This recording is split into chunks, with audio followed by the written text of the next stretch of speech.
Nós temos o privilégio nesta manhã de dar continuidade à minha parte do tema. O tema principal, como todos devem saber nessa altura, a plenitude de Cristo. E a parte que me cabe, eu gostaria de abordar o assunto de como nós podemos alcançar a plenitude de Cristo. Bem resumido o que nós vemos nas duas sessões anteriores nesta área. A primeira sessão nós demos uma olhada o que significa a palavra plenitude no seu original, pleroma, o uso dessa palavra em vários aspectos. O significado que de fato é o encher até que transborde, até que fique completamente cheio. E relacionado também com a palavra perfeição, que encontramos em Efésios 4:13, a perfeita varonilidade, até que nós cheguemos à unidade da fé e do pleno conhecimento do Filho de Deus, ao homem perfeito, à medida da estatura, da plenitude de Cristo. Então é algo a ser alcançado, algo a ser almejado por nós. E depois de ter dado uma introdução nesse sentido, nós vemos que existe um princípio, um processo que Deus usa para poder encher até a plenitude. E esse processo inclui o processo de esvaziar primeiro, para depois poder encher. Depois nós vimos, primeiro na pessoa do seu próprio Filho Jesus Cristo, o processo como ele operou. Não da mesma forma como opera em nós, mas como ele para si, ele que estava cheio de glória, ele estava gozando a plenitude de Deus antes dos tempos eternos, quando estava com Deus. Então, para poder se tornar-se homem, para poder obter a redenção para todos os homens, para poder conseguir, para poder alcançar aquela redenção para todos os homens, era preciso que ele se esvaziasse de toda aquela glória divina que ele tinha nos céus. E ele veio à terra, se tornou homem, ele se humilhou.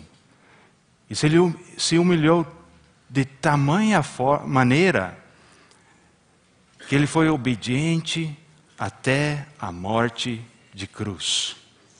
Ele desceu até o sepulcro, até a morte. Depois nós vimos como ele foi elevado à glória. Durante a sua humanidade, Deus o encheu com a sua plenitude na forma humana. Depois ele foi exaltado sobremaneira.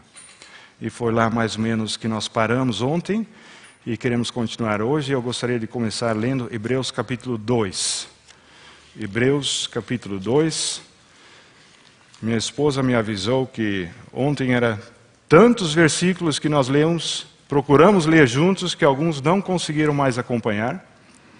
Então, por hoje, eu fiz o possível para reduzir o número de versículos. Mas vamos ouvir a palavra do Senhor quando ela fala conosco. Hebreus capítulo 2, de 5 até o fim do versículo, do capítulo. Leamos, irmãos. Pois não foi a anjos que sujeitou o mundo que há de vir, sobre o qual estamos falando, antes alguém em certo lugar deu pleno testemunho, dizendo: que é o homem que dele te lembres, ou o filho do homem que o visites? Fizeste-o por um pouco menor que os anjos. De glória e de honra o coroaste, e o constituíste sobre as obras das tuas mãos. Todas as coisas sujeitaste debaixo dos seus pés. Ora, desde que lhe sujeitou todas as coisas, nada deixou fora do seu domínio. Agora, porém, ainda não vemos todas as coisas a ele sujeitas. Vemos, todavia, aquele que, por um pouco, tendo sido feito menor que os anjos, Jesus, por causa do sofrimento da morte, foi coroado de glória e de honra. Quer dizer, lendo propriamente a frase, sem o que está no meio, nós vemos a Jesus coroado de glória e de honra, para que pela graça de Deus provasse a morte por todo o homem. Ele foi rebaixado, ele foi feito menor que os anjos, para poder sofrer a morte e para poder provar a morte por todo o homem. Essa é a obra da redenção maravilhosa que ele fez, o mistério de Deus. Continuando a ler, porque convinha que aquele por cuja causa e por quem todas as coisas existem, conduzindo muitos filhos à glória, aperfeiçoasse por meio de sofrimentos o autor da salvação deles. Pois tanto o que santifica como os que são santificados, todos vêm de um só. Por isso é que ele não se envergonha de lhes chamar irmãos, dizendo: a meus irmãos declararei o teu nome, cantar-te-ei louvores no meio da congregação. E outra vez eu porei nele a minha confiança, e ainda, eis aqui estou eu e os filhos que Deus me deu. Visto, pois, que os filhos têm participação comum de carne e sangue, destes também ele igualmente participou, para que por sua morte destruísse aquele que tem o poder da morte, a saber, o diabo, e livrasse a todos que, pelo pavor da morte, estavam sujeitos à escravidão por toda a vida. Pois ele, evidentemente, não socorre a anjos, mas socorre a descendência de Abraão. Por isso mesmo convinha que em todas as coisas se tornasse semelhante aos irmãos, para ser misericordioso e fiel sumo sacerdote nas coisas referentes a Deus e para fazer propiciação pelos pecados do povo. Pois naquilo que ele mesmo sofreu, tendo sido tentado, é poderoso para socorrer os que são tentados. Esse é um trecho longo, irmãos, começando a falar sobre o homem e depois mostrando que nós ainda não vemos qual é o propósito do homem realizado no homem. Mas nós vemos esse propósito de Deus realizado no seu Filho amado, que se tornou homem. E agora, como o homem está sentado à destra do Pai nos céus, o homem aperfeiçoado. Ele foi aperfeiçoado através daquilo que ele sofreu. Nós vemos em capítulo 5, ele aprendeu a obediência por tudo aquilo que ele sofreu. Mas os primeiros versículos são tomados do Salmo 8 e se referem ao homem, você e eu. A aplicação daqueles versículos é para que nós, como homens, como um homem coletivo, venhamos a reinar e ter essa posição de domínio. Todas as coisas sujeitaste debaixo dos seus pés. Nós vamos voltar agora para o início da Bíblia, para Gênesis 1, e recapitular o que aconteceu. E ontem eu falei, quando nós vamos olhar para a pessoa do Senhor Jesus, naquelas 3 épocas, antes da sua vinda à Terra, durante a sua humanidade e depois da sua ressurreição, nós pisamos em Terra Santa.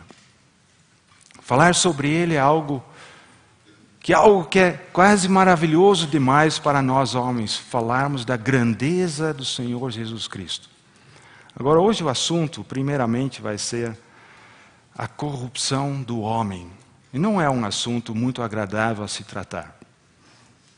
Eu peço a paciência dos irmãos para suportarem comigo, que eu vou entrar em alguns detalhes, mostrando na palavra de Deus o que aconteceu com o homem e como ele falhou terrivelmente.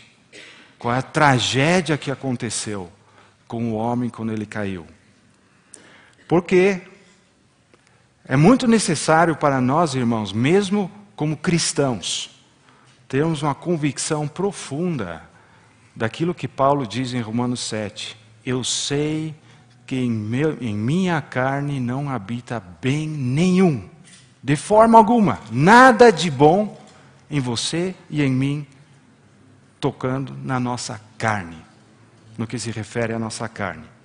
Então vamos abrir em Gênesis capítulo 1, nós vamos ver como Deus criou o homem.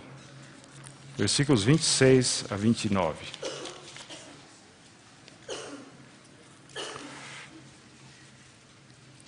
Gênesis 1, 26 a 29. Também disse Deus: façamos o homem à nossa imagem, conforme a nossa semelhança. Tenha ele domínio sobre os peixes do mar, sobre as aves do céu, sobre os animais domésticos, sobre toda a terra e sobre todos os répteis que rastejam pela terra. Criou Deus, pois, o homem, à sua imagem, a imagem de Deus o criou. Homem e mulher os criou. E Deus os abençoou e lhes disse: sede fecundos, multiplicai-vos, enchei a terra e sujeitai-a. Dominai sobre os peixes do mar, sobre as aves dos céus e sobre todo animal que rasteja pela terra. Até 28. Deus criou o homem, conforme lemos aqui, conforme a sua semelhança. E a sua imagem criou Deus o homem. O homem era a imagem e a semelhança de Deus. Algo que nós não podemos compreender realmente, porque Deus é invisível. Deus está nos céus. Nós nunca vemos a Deus. Mas no início, Deus criou o homem à sua semelhança e à sua imagem. No início, antes da queda. Capítulo 2, versículos 7 a 17. Então formou o Senhor Deus ao homem do pó da terra. Ele soprou nas narinas o fôlego de vida, e o homem passou a ser alma vivente. E plantou o Senhor Deus um jardim no Éden, na banda do Oriente, e pôs nele o homem que havia formado. Do solo fez o Senhor Deus brotar toda sorte de árvores, agradável à vista e boa para alimento, e também a árvore da vida no meio do jardim, e a árvore do conhecimento do bem e do mal. Aí descreve os rios, que eu vou pular. Vamos para o versículo 15. Tomou, pois, o Senhor Deus ao homem e o colocou no jardim do Éden para o cultivar e o guardar. Ele deu esta ordem: de toda a árvore do jardim comerás livremente, mas da árvore do conhecimento do bem e do mal não comerás, porque no dia em que dela comeres, certamente morrerás. Então eu vejo aqui 4 pontos que nós podemos ver como o homem foi criado quando Deus o criou de uma forma perfeita. A primeira eu já mencionei, criado na imagem e semelhança de Deus. A segunda coisa que podemos ver aqui, a segunda coisa é que ele tenha domínio, que ele tenha governo sobre a terra, autoridade, reino. A intenção de Deus é que o homem dominasse toda a sua criação. Essa era a intenção de Deus, o propósito de Deus quando Ele criou o homem. Lembra o que nós lemos em Hebreus 2? Não foi a anjos que Ele submeteu o mundo, mas ao homem, que é o homem que dele te lembres. O desejo de Deus é que Ele tenha domínio sobre os peixes do mar, sobre as aves do céu, sobre os animais domésticos, sobre a terra, toda a terra e sobre todos os répteis que rastejam sobre a terra. Enchei a terra e sujeitai-a. Esse é um mandamento do Senhor ao homem, Adão. Em terceiro lugar, e nós vemos isso no capítulo 3, Deus queria comunhão com o homem. E nós vemos isso no capítulo 3, versículo 8, depois que eles pecaram. Como era antes. Quando ouviram a voz do Senhor Deus, que andava no jardim pela viração do dia, esconderam-se da presença do Senhor Deus, o homem e sua mulher, por entre as árvores do jardim. E chamou o Senhor Deus ao homem e lhe perguntou: onde estás? Ele respondeu: ouvi a tua voz no jardim, e porque estava nu, tive medo e me escondi. Isso quer dizer que antes dele ter pecado, ele não precisava se esconder. E Deus não precisava procurar pelo homem. O Senhor Deus andava com o homem naquele paraíso. Ele criou o homem, marido e mulher, homem e mulher. E criou para que ele tivesse comunhão com eles. Talvez diariamente o Senhor caminhava com eles naquele paraíso. Não sabemos exatamente como foi. Mas depois que eles pecaram, e ainda mencionei só 3 pontos, mas depois que eles pecaram, eles perderam todos esses privilégios da plenitude que Deus tinha dado a eles. Da perfeição com que Deus tinha criado o homem. O quarto é a vida. A vida que vemos pelo direito que o homem tinha de comer daquela árvore da vida no meio do jardim. E todos conhecem bem a história. Havia 2 árvores. A árvore da vida e a árvore do conhecimento do bem e do mal. E o Senhor Deus deu o mandamento. Você só pode comer. Não é assim, né? Não é assim. É isso que o Satanás falou. Vejamos o que Satanás falou quando ele falou com a mulher. Versículo 1 do capítulo 3. É assim que Deus disse: não comereis de toda a árvore do jardim? De fato, ele sugeriu que fosse proibido de comer de todas as árvores do jardim. Mas Deus somente proibiu de comer de uma árvore, e todo o restante daquilo que Ele criou, Ele deu ao homem, inclusive o direito de comer da árvore da vida. Ele perdeu esse privilégio. Em Gênesis 3 nós vemos a terrível tragédia do pecado do homem. Quando ele cobiçou comer do fruto daquela árvore proibida, ele transgrediu o mandamento de Deus. O pecado é a transgressão do mandamento de Deus. E o homem caiu terrivelmente. A maior tragédia na história da humanidade aconteceu aqui, no início da palavra de Deus.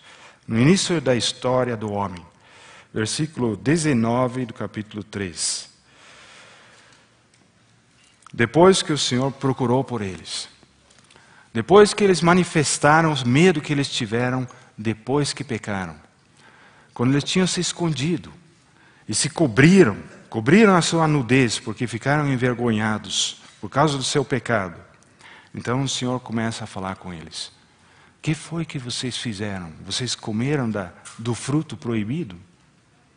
Deus bem sabia, mas Deus queria mostrar àquele homem como foi grande a consequência da sua transgressão. O homem caiu terrivelmente. E a consequência nós vemos em vários aspectos. Versículo 19: no suor do rosto comerás o teu pão, até que tornes a terra, pois dela foste formado. Porque tu és pó, e ao pó tornarás. A morte veio na humanidade. Porque o homem não foi feito para morrer. Mas Deus disse: no dia que comeres daquele fruto, certamente morrerás. E o homem morreu naquele dia. Fisicamente ele não morreu. Ele foi expulso. Nós vamos ler adiante. Versículo 22. Então disse o Senhor Deus: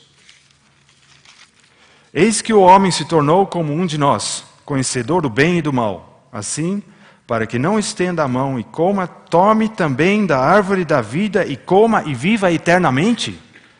Isso quer dizer, se ele continuasse a comer daquela árvore da vida, ele viveria eternamente.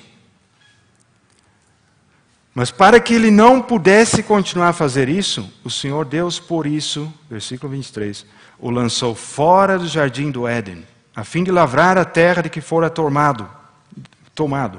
E expulso o homem, colocou querubins ao oriente do jardim do Éden, e o refulgir de uma espada que se revolvia para guardar o caminho da árvore da vida, para impedir o homem de agora que ele se contaminou com o pecado, com a transgressão, continuar a comer daquela árvore da vida. Ele foi impedido de viver eternamente e a morte entrou. E a primeira fase da morte entrou naquele mesmo dia, a morte espiritual. A comunhão com Deus se rompeu naquele dia. Deus não podia mais andar com os homens, porque ele era pecador.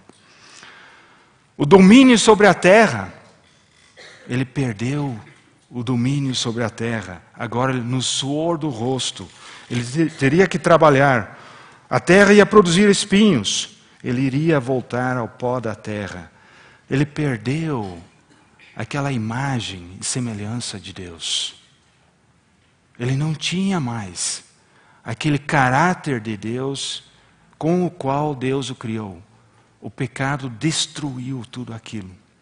Contaminado pelo pecado. E o resultado, irmãos? O resultado é que toda a humanidade, Romanos 5 explica muito claramente, porque Adão pecou, nós todos pecamos. Porque Adão morreu por causa do seu pecado, nós todos morremos por causa do seu pecado. Você não é pecador porque você pecou. Você só é pecador porque você é descendente de Adão e ele pecou. E o pecado reside na carne do homem, habita na carne do homem. Não é porque você pecou que você vai ser julgado, condenado, mas é porque você é pecador, descendente de Adão. E por isso nós precisávamos de uma salvação tão grande como Jesus nos deu. Mas antes de chegar lá, vamos ver um pouco mais o resultado. Desde então, desde Adão, a vida do homem se tornou vã, vazia.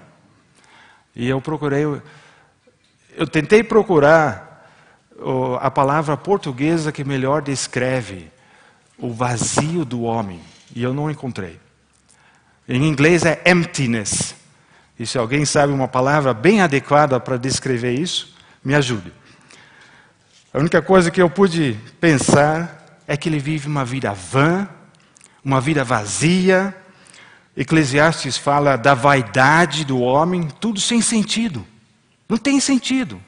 Você faz isso, você faz aquilo, você se esforça, mas tudo é correr atrás do vento. Você já tentou correr atrás do vento?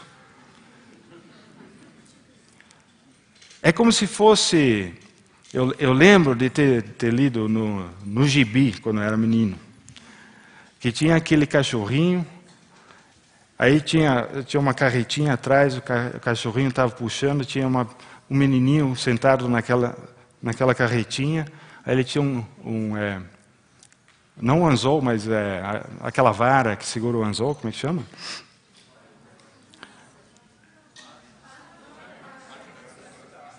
Desculpa, todo mundo está falando, eu não estou conseguindo ouvir nenhum. De qualquer forma, a vara, e aí na vara tinha um osso. E como o cachorrinho gosta de osso, ele corre atrás daquele ossinho. E vai correndo, porque o ossinho fica na frente dele todo o tempo. Ele vai, corre, e não para de correr. Porque ele nunca alcança o ossinho. E é mais ou menos isso, né? Correr atrás do vento. Tudo sem sentido, tudo vazio, tudo vão.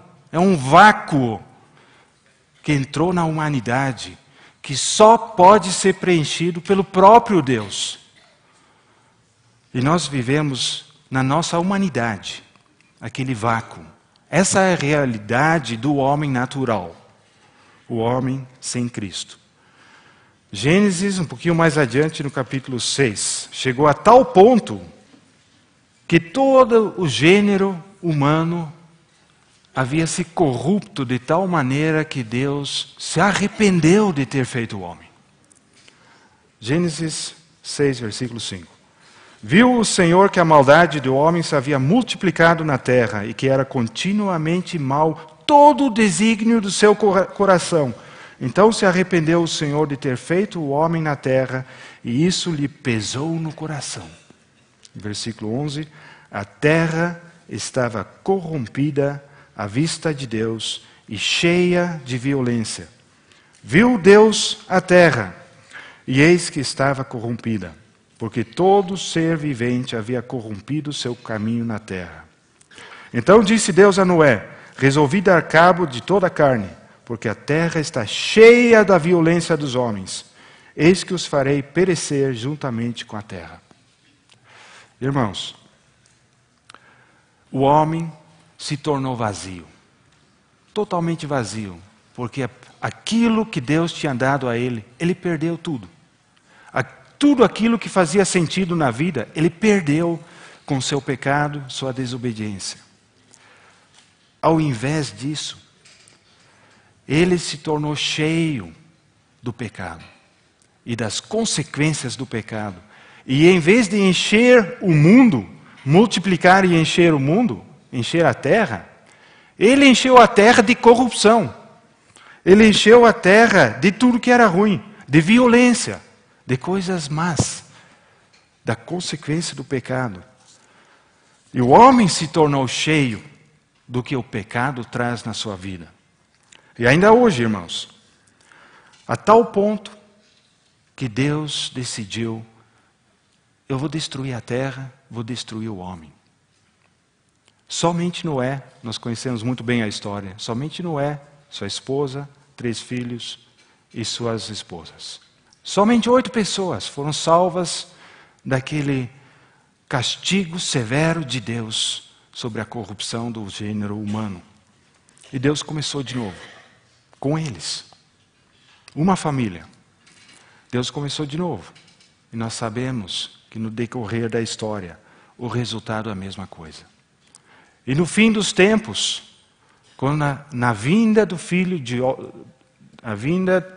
do Homem, vai ser igual aos dias de Noé. Todos faziam o que queriam, andavam sem Deus, não tinham Deus no seu coração, não obedeciam a Deus. Terrível. No Salmo 14, nós vemos em breves palavras que Davi já descreveu a situação do homem sem Deus.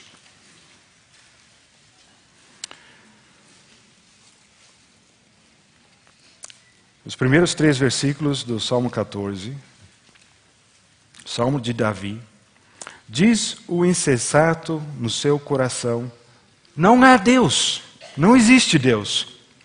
Corrompem-se e praticam abominação. Já não há quem faça o bem.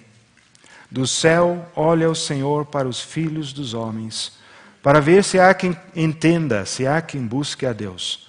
Todos se extraviaram e juntamente se corromperam. Não há quem faça o bem, não há nem um sequer. Nem um sequer. É Davi que está falando isso. Um homem do qual Deus fala, um homem segundo o meu coração, que cumprirá toda a minha palavra. Atos 13. Deus fala assim sobre Davi. Esse mesmo Davi está consciente de que não há nenhum homem na terra, nenhum mesmo, nem sequer um, que faça o bem.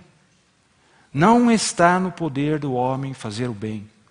A lei já havia sido dada. E todos que obedeceriam à lei de Deus teriam a vida. Mas ninguém conseguiu obedecer à lei. E nós já referimos a Eclesiastes, onde Salomão, com toda a sua sabedoria, disse: tudo que o homem faz não tem sentido, é vaidade, é vazio. E ele tinha toda aquela inteligência, sabedoria, conhecimento, tudo aquilo que ele construiu, tudo aquilo que ele alcançou, que causou até que as outras nações ouviram da sua fama, da sua sabedoria. Mas ele disse: não tem sentido. Tudo que eu faço não tem sentido. A única coisa que tem sentido é temer a Deus. Vamos ver no Novo Testamento, irmãos, Romanos capítulo 1. E os primeiros capítulos de Romanos nos dão uma explicação do apóstolo Paulo sobre a situação da humanidade. E Paulo aborda nesses primeiros capítulos tanto a situação dos gentios que não tinham Deus, como também dos judeus que tinham a lei, e mostra como todos estão debaixo do pecado, do poder do pecado. Romanos 1,18. Por causa do pecado, a ira de Deus se revela do céu contra toda impiedade e perversão dos homens que detêm a verdade pela injustiça. Aí ele começa a mostrar como todos os homens, mesmo os que não tinham lei, eles podiam ver Deus na sua criação. Apesar de que a criação sofreu a consequência do pecado, ainda assim, na criação se pode ver, até hoje, nós podemos ver que existe Deus. Existe um Criador, porque nós vemos a criação. E porque nós vemos a criação e vemos que existe Deus por causa disso, cumpre a nós darmos o louvor e a glória àquele ser que a tudo criou. Então, Paulo mostra como também os gentios que nunca ouviram o Evangelho, nunca tiveram a lei, eles também têm a responsabilidade de adorar ao Deus que criou tudo que existe. Passamos agora para versículo 21. Porquanto, tendo conhecimento de Deus, não o glorificaram como Deus. Não lhe deram graças, antes se tornaram nulos.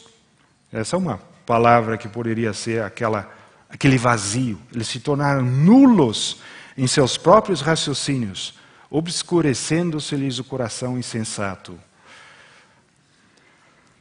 Inculcando-se por sábios, tornaram-se loucos e mudaram a glória do Deus incorruptível em semelhança da imagem de homem corruptível, bem como de aves, quadrúpedes e répteis. O que o homem fez, aquela humanidade, com toda a evolução, o desenvolvimento de conhecimento, de inteligência, de tecnologia e tudo mais, em vez de adorarem a Deus e darem graças àquele que os criou e tudo lhes deu, eles começaram a substituir a Deus por imagens. Imagens de répteis, de homens. De fato, eles estavam adorando a si mesmos. Não é isso realmente o que o pecador, o homem, faz hoje em dia? Adora-se a si mesmo. Diz, não é Deus. Eu sou o meu próprio Deus. Eu quero fazer minha própria vontade. Eu não quero ter um Deus que manda o que eu devo fazer. Eu quero decidir por mim mesmo. É assim que o homem vive, sem Deus. O homem que não conhece a Deus. Versículo 28.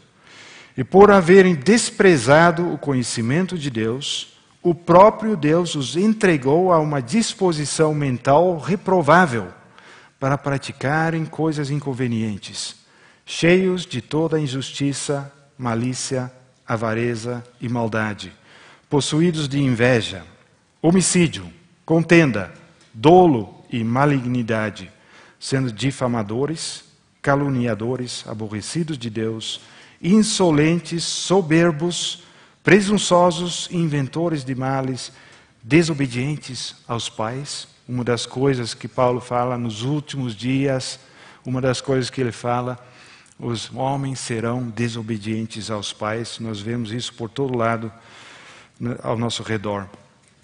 Esses são os últimos dias. Insensatos, pérfidos, sem afeição natural e sem misericórdia. Ora, conhecendo eles a sentença de Deus, de que são passíveis de morte os que tais coisas praticam, não somente as fazem, mas também aprovam os que assim procedem. Que situação terrível em que a humanidade se encontrou depois da queda do pecado, lá no paraíso. Provavelmente mais ou menos 6.000 anos atrás. Muito tempo atrás. Mas hoje ainda, como humanidade coletiva, nós sofremos a consequência daquilo que aconteceu. E somos parte nisso. Nós não somente fazemos essas coisas como homem natural, mas nós até aprovamos que outros a façam. Vamos ao capítulo 3, capítulo 2 fala sobre os judeus que também, tendo a lei, não têm desculpa. Eles não têm desculpa. Apesar de terem a lei, eles não estão vivendo a lei e obedecendo a lei. Então, no capítulo 3, versículo 9, que se conclui? Temos nós qualquer vantagem, nós os judeus? Não de forma nenhuma. Pois já temos demonstrado que todos, tanto judeus como gregos, estão debaixo do pecado. Todos estão debaixo do pecado. Não importa se eles têm a lei ou se não têm a lei. Todos estão debaixo do pecado. Então, aqui novamente o Salmo 14 é citado e aquela verdade terrível de que não há nem um sequer que faz o bem. Versículo 18, não há temor de Deus diante de seus olhos. Ora, versículo 19, continua a ler. Ora, sabemos que tudo o que a lei diz aos que vivem na lei, o diz para que se cale toda a boca e todo o mundo seja culpável perante Deus. Visto que ninguém será justificado dele por obras da lei, em razão de que pela lei vem o pleno conhecimento do pecado. Aqui, nesses 2 versículos, Paulo já mostra que o propósito da lei era para dar o conhecimento do pecado ao homem, para que ele tivesse convicção do pecado. Por quê? Ninguém podia cumprir a lei, porque o pecado habita na sua carne. Então era impossível cumprir a lei. Se eles cumprissem a lei, viveriam. Mas como eles não tinham capacidade de cumprir a lei, não puderam viver, e a intenção da lei era julgar o pecado dentro do homem, para que ele exclamasse como fizeram aqueles homens em Atos 2. Quando Pedro pregou o evangelho para eles, sobre a ressurreição de Jesus Cristo, que ele, a quem eles crucificaram, foi feito Senhor e Mestre por Deus Pai. Quando ele pregou aquele evangelho, cheio do Espírito Santo, aí diz que compungiu o coração daqueles homens, quando eles ouviram aquela verdade e exclamaram, que vamos fazer? O desespero. E esse é o desespero que a lei e a palavra de Deus têm de operar em nós, para que possamos ser salvos. Resumindo, versículo 23, pois todos pecaram e carecem da glória de Deus. Todos pecaram e carecem da glória de Deus. A glória que Deus queria dar ao homem, que Ele teve no seu eterno propósito de dar glória ao homem. Nós lemos em Hebreus, capítulo 2, versículo 10, creio que foi, que para levar muitos filhos à glória. Deus quer levar filhos à glória. E lá não é filhos no sentido que eu tenho filhos porque eles nasceram. Pode ser nenezinho, pode ser adulto. Mas filhos, aqueles que já cresceram, que já estão prontos para suceder ao seu pai, receber a sua herança e administrar a herança do pai. Aqueles que já cresceram à maturidade. Eles devem ser levados à glória. Então, irmãos, a tragédia grande que ocorreu é que o homem perdeu a glória de Deus. A essência do pecado é que o homem carece da glória de Deus. Ele está longe da glória de Deus. Ele não pode mais gozar a glória que Deus tinha destinado que ele recebesse. Vamos à carta aos Efésios, ler mais uma vez aqueles versículos que já foram citados algumas vezes. Efésios capítulo 2, versículos 1 a 3.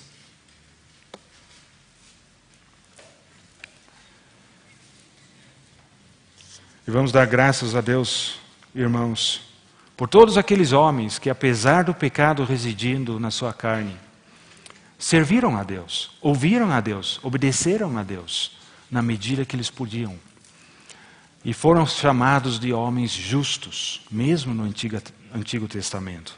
Homens que tiveram fé. Mas aqui, mais uma vez, a situação em que o homem natural se encontrou.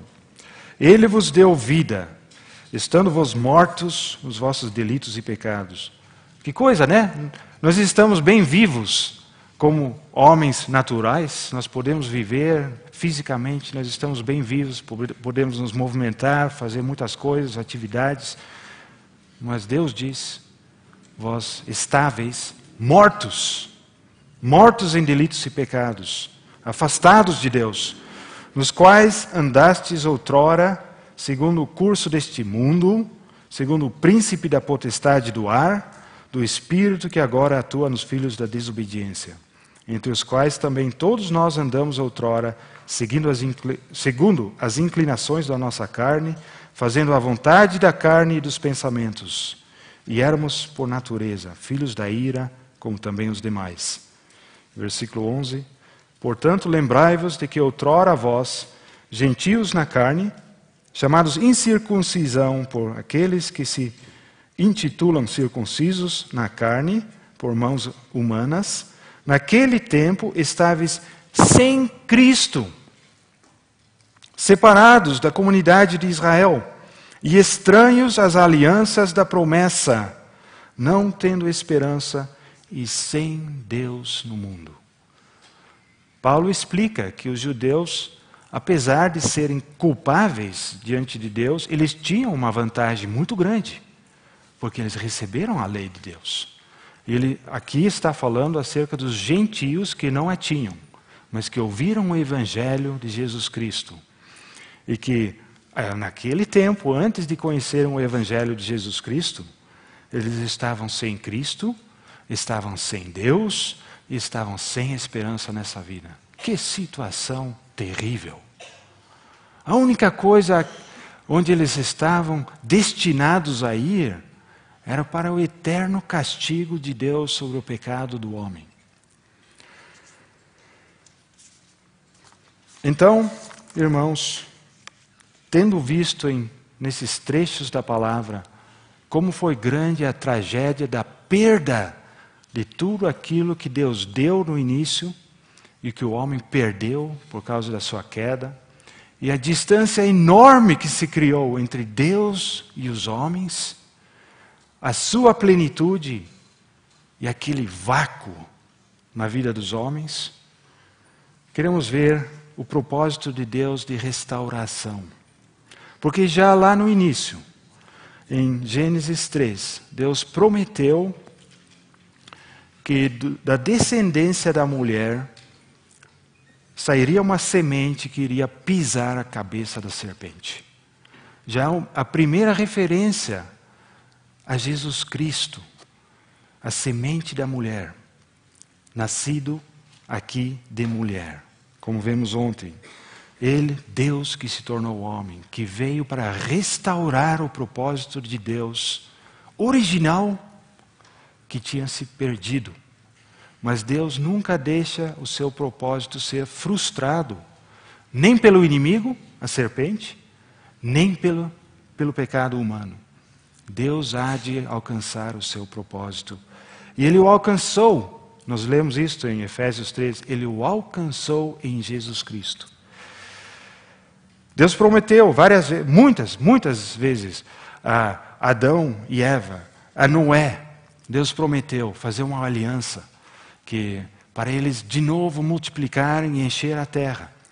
Deus prometeu a Abrão. Vamos ver só uma referência de Abrão, em Gênesis 12.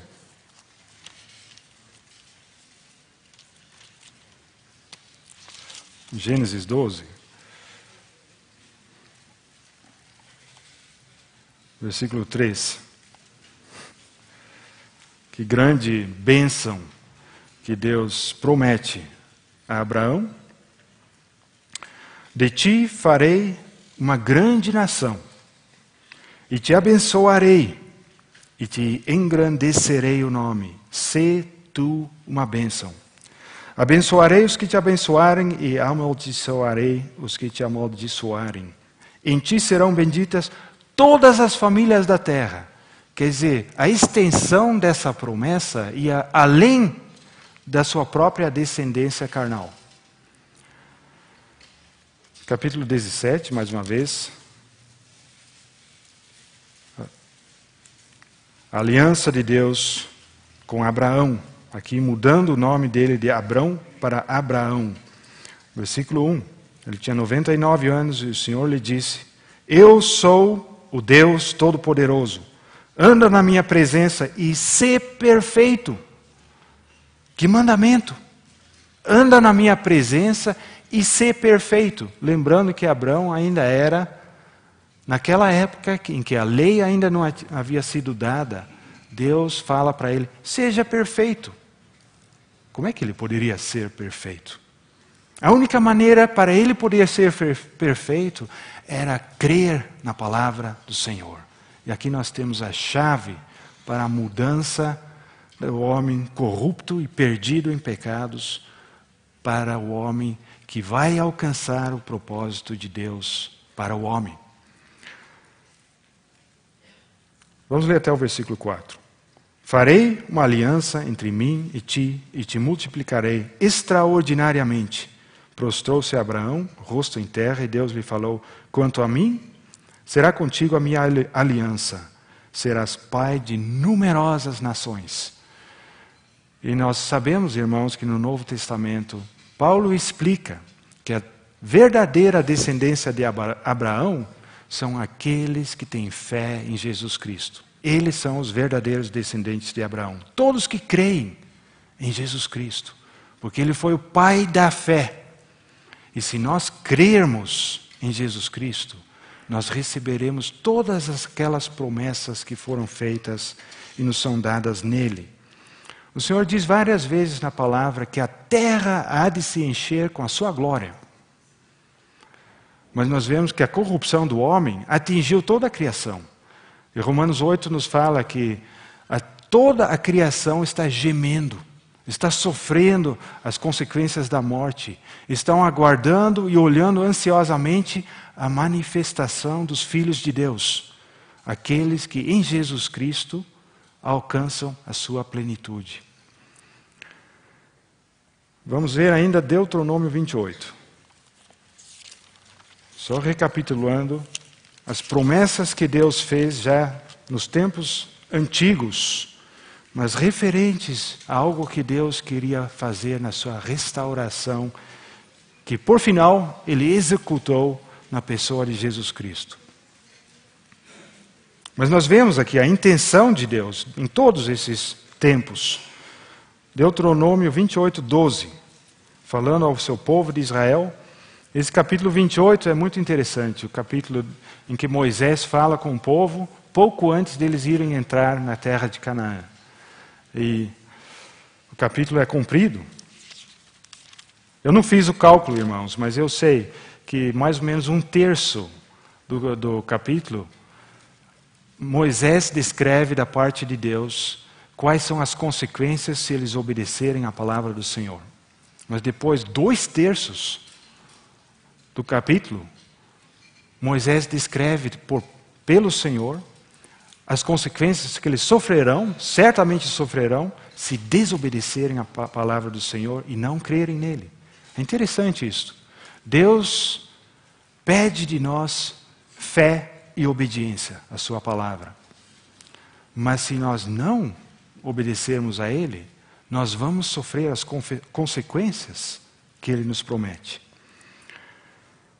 Mas aqui, uma das bênçãos da obediência, o Senhor, versículo 12, o Senhor te abrirá o seu bom tesouro, o céu, para dar chuva à tua terra no seu tempo, para abençoar toda a obra das tuas mãos. Emprestarás a muitas gentes, porém tu não tomarás emprestado. O Senhor te porá por cabeça e não por cauda, e só estarás em cima e não debaixo, se obedeceres aos mandamentos do Senhor teu Deus, que hoje te ordeno, para os guardar e cumprir. E mais um versículo em Malaquias, capítulo 3, versículo 10. um versículo que falou muito comigo no ano passado.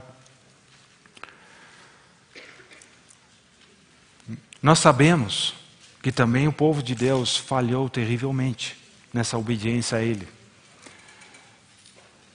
Que daquela multidão que Israel era, quando enviou os espias a Jericó, quando eles são espias, né? Qual o nome que é usado lá? Quando eles vão conhecer a terra, e Josué e Caleb voltam, espias também? Então eles espiaram a terra, só Josué e Caleb creram em Deus. E daquela multidão de gente, só aqueles dois tiveram o privilégio de poder entrar na terra, porque todos os demais sofreram a consequência da desobediência. E aqui, em Malaquias 3, versículo 10, o Senhor fala novamente daquilo que Ele quer dar, daquela abundância. Ele quer abrir o céu e derramar bênçãos sem medida sobre o seu povo, sobre a sua criação. Versículo 10, capítulo 3. Trazei todos os dízimos à casa do tesouro, para que haja mantimento na minha casa, e provai-me nisto, diz o Senhor dos Exércitos, se eu não abrir as janelas do céu, e não derramar sobre vós bênção sem medida. Lá no capítulo 28 de Deuteronômio, Deus começa a falar das bênçãos da obediência. Depois ele fala do castigo da desobediência. Porque a intenção de Deus, irmãos, sempre é de abençoar, de dar daquilo que é da sua abundância. Ele quer dar ao homem, ele fica tão triste quando ele não pode dar ao homem. E mais ainda, quando ele quer dar ao homem, mas o homem rejeita. O homem não quer aceitar. Nós conhecemos muito bem esse versículo, eu creio. É um versículo muito conhecido. E é uma promessa maravilhosa da parte de Deus. Deus quer abrir as janelas do céu e derramar sobre vós bênçãos sem medida. E nós gostamos de tomar essas promessas para nós mesmos. Que maravilhosa promessa. Eu vou cobrar isso da parte do Senhor. E muitas vezes nos esquecemos que tem uma condição. Muitas promessas do Senhor são condicionais. São a consequência da fé nele e da obediência à sua palavra. E se não tivermos fé e não crermos na sua palavra, nós não temos direito de cobrar essa promessa. Porque muitas vezes nós fazemos, como eu disse, Paulo mesmo, ele explica, bem nenhum habita na minha carne. Não há bem em mim. Mesmo depois de ter recebido a salvação, na minha carne ainda não reside bem nenhum. É só Cristo que reside em mim, que me ajuda e não me ajuda, mas que me capacita a ser obediente a Deus. Então nós esquecemos da condição. Trazei todos os dízimos à casa do tesouro, para que haja mantimento na minha casa. Deus quer que sua casa, onde Ele deseja morar, seja suprida. Que nós, como nós vemos na primeira sessão, em Efésios 4, nós como membros do corpo, devemos contribuir para o crescimento do corpo. Usando a ilustração que Paulo usa sobre a casa de Deus, nós devemos colaborar para trazer material para que a casa de Deus seja construída. Nós temos uma parte nisso. A nossa parte é receber. Irmãos, só uma pequena ilustração. Ontem um irmão me perguntou, me fala algo que é típico da Holanda. Eu moro na Holanda. Mas eu morei muitos anos no Brasil e eu confesso a vocês, eu gosto mais do Brasil do que a Holanda. Mas uma coisa, tem uma diferençazinha, e eu vou falar para aquele irmão, algo que é típico da Holanda, num acontecimento. Mas eu vou primeiro falar o acontecimento que me ocorreu aqui no Brasil. Nós moramos aqui no ano de 2001, não foi muito tempo, eu tinha uma conta no Banco do Brasil. E nós tínhamos... esse exemplo é na área financeira, tá?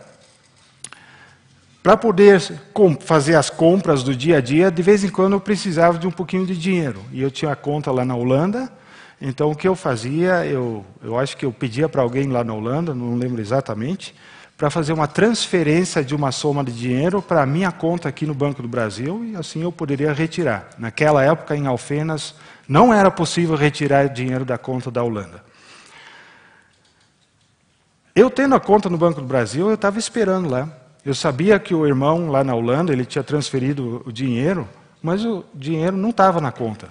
E eu fui descobrir que eu precisava autorizar o banco para colocar aquela transferência de dinheiro na minha conta. Era o meu próprio dinheiro, porque era a minha conta lá na Holanda, e eu queria usar o dinheiro aqui. Mas eu precisava autorizar o banco para poder receber aquele dinheiro. Esse é o Brasil. Agora a Holanda. Alguns anos atrás, de repente, eu, recebendo o status da minha conta lá na Holanda, eu percebi que entrou um valor um tanto alto. Eu acho que foi mais de 1.000 euros, não lembro exatamente. Mais de 1.000 euros. E lá na Holanda também está escrito no extrato quem é o remetente, quem colocou aquela transferência lá. Eu acho que era um parque de férias, alguma coisa assim, que eu não conhecia, não tinha a menor ideia, não conhecia a razão porque eles iriam colocar um valor daqueles na minha conta, e eu pensei assim, esse dinheiro não é para mim. Isso não é para mim. E eu pensei em Abraão. Abraão, quando voltou daquela guerra que o irmão Christian falou ontem, antes de ontem, ele foi atrás de Ló, ele voltou, e o rei de Sodoma queria recompensá-lo porque ele não só salvou a Ló, mas também o povo de Sodoma, né? E Abraão disse, não, eu não quero nada, porque eu não quero que alguém vai dizer, você enriqueceu a Abraão. Então, Abraão não aceitou nada daquele rei de Sodoma. E eu pensei, eu também não quero aceitar dinheiro que não é para mim. Então, imaginem, irmãos, a diferença entre o Brasil e a Holanda.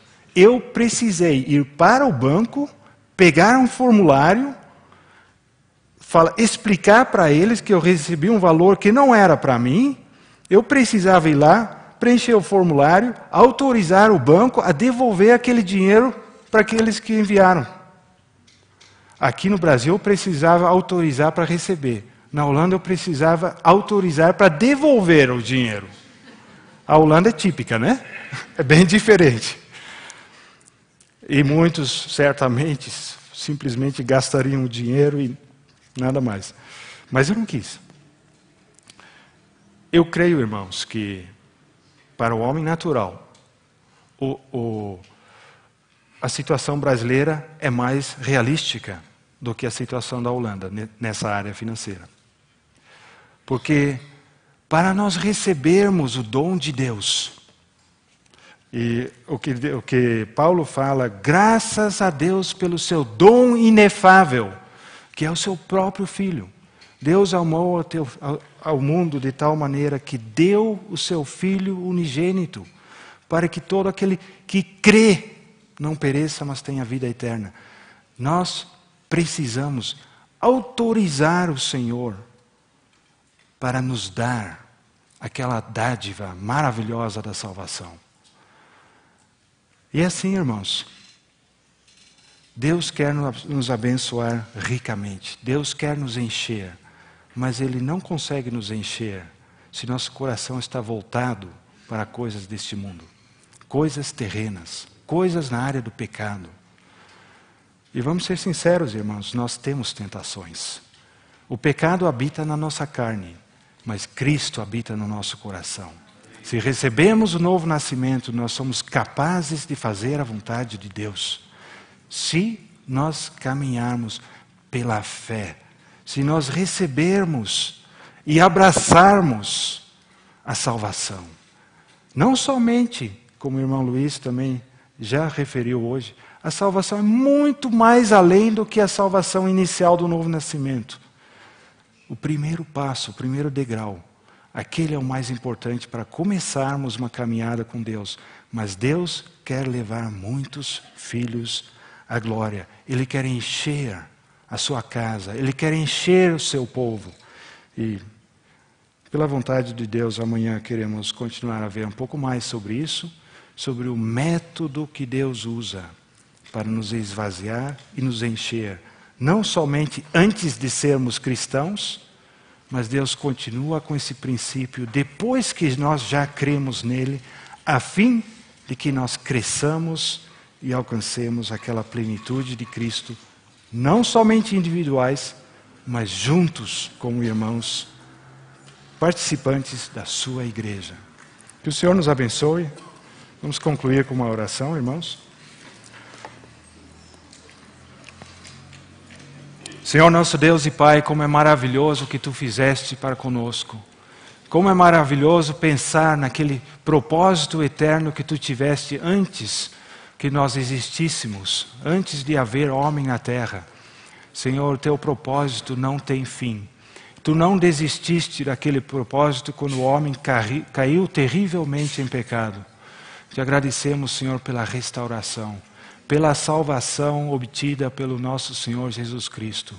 Deus que se tornou homem, que veio para nos salvar. Aquilo que era perdido, Ele veio buscar. E te louvamos, Senhor, que pela fé nós podemos entrar em toda a riqueza que nos foi dada na vida de Jesus Cristo. A vida que foi perdida pelo homem, pelo primeiro homem, nos foi dada novamente em Jesus Cristo, o novo homem. E te agradecemos, Senhor, que nós podemos viver pela fé e não baseado em alguma coisa da carne humana, por melhor que seja aos olhos humanos e aos nossos próprios olhos. Nós não podemos agradar a Ti, senão somente pela fé e pela obediência à Tua palavra. Opere em nossos corações, Senhor. Ajuda-nos a viver pela fé a cada dia e a cada instante, para que Tu possas ter prazer nas nossas vidas. Em nome de Jesus Cristo, nosso Senhor amado. Amém.